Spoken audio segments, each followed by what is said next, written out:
ini saya akan menceritakan tentang apakah itu sunatullah. Okey. Allah telah berfirman dalam surah Al-Imran ayat 137 hingga 139 yang bermaksud, sesungguhnya telah berlaku sebelum kamu sunat-sunat, yakni peraturan dan ketetapan Allah. Maka mengembaralah kamu di muka bumi. Kemudian perhatikan bagaimana kesudahan golongan pendusta. Al-Quran ini ialah penerang kepada seluruh umat manusia dan petunjuk serta pengajaran bagi orang yang hendak bertakwa. Dan janganlah kamu berasa lemah dan janganlah kamu berduka cita, padahal kamu adalah orang yang tertinggi darjatnya jika kamu orang yang beriman. Sebab penurunan ayat 139. Ibni Abbas radhiyallahu anhu berkata, ketika para sahabat Nabi sallallahu alaihi wasallam mengalami kekalahan dalam perang Uhud, lalu Rasulullah sallallahu alaihi wasallam berdoa, ya Allah, janganlah engkau biarkan mereka menewaskan kami. Ya Allah, tiada daya melainkan kekuatan. Ya Allah, tiada lagi yang akan menyembahmu kecuali kumpulan kami ini. Maka bantulah kami. Lalu turunlah ayat.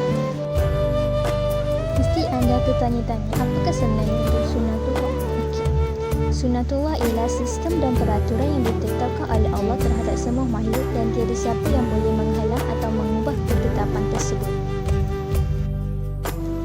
Konsep sunatullah. Sunatullah bersifat tetap dan kekal dengan izin Allah. Allah berfirman dalam surah Al-Ahzab ayat 62 yang bermaksud, demikianlah menurut sunatullah yang berlaku kepada orang yang telah lalu. Kamu tidak akan mendapati perubahan pada sunatullah itu. Yang kedua, sunatullah merangkumi semua makhluk. Allah berfirman dalam surah Ar-Ra'd ayat 15 yang bermaksud, dan kepada Allah bersujud segala yang ada di langit dan di bumi dengan sukarela atau terpaksa, dan juga bayang-bayang mereka pada waktu pagi dan petang. Yang ketiga, sunatullah berasaskan kepada konsep sebab, musabab dan akibat. Contohnya, kejadian awan dan hujan berlaku melalui proses penyinatan dan kondensasi sebagaimana Allah berfirman dalam surah An-Nur ayat 43 yang bermaksud, tidakkah engkau melihat bahawasanya Allah mengarahkan awan bergerak perlahan-lahan, kemudian dia mengumpulkan antara bahagian-bahagiannya, kemudian dia menjadikan tebal berlapis-lapis. Selepas itu engkau melihat hujan turun dari celah-celahnya, dan Allah pula menurunkan hujan batu dari langit daripada kumpulan awan besar. Lalu dia menimpakan hujan batu itu kepada sesiapa yang dia kehendaki, menjauhkan daripada sesiapa yang dikehendaki. Sinaran kilat yang terpancar dari awan itu hampir-hampir menghilangkan penglihatan. Kepentingan mengkaji dan menilai sejarah umat terdahulu. Yang pertama, dapat mengenal pasti sebab kejayaan umat terdahulu. Sebagai contoh yang pertama, kaum Nabi Yusuf.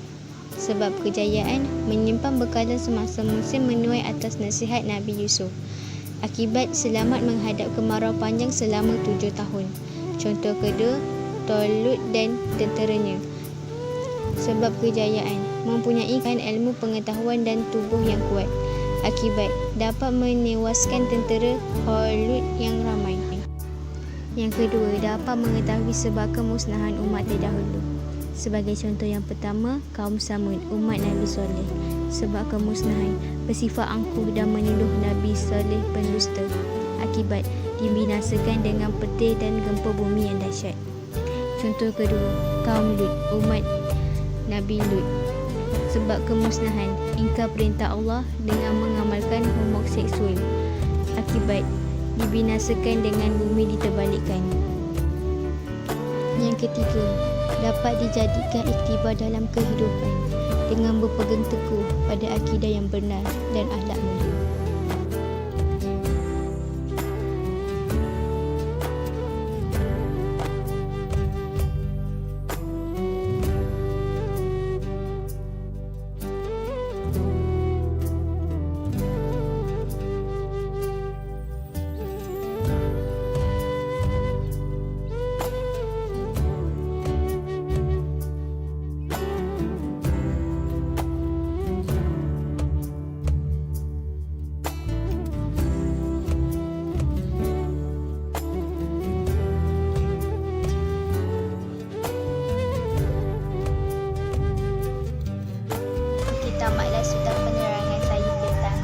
sunatullah ini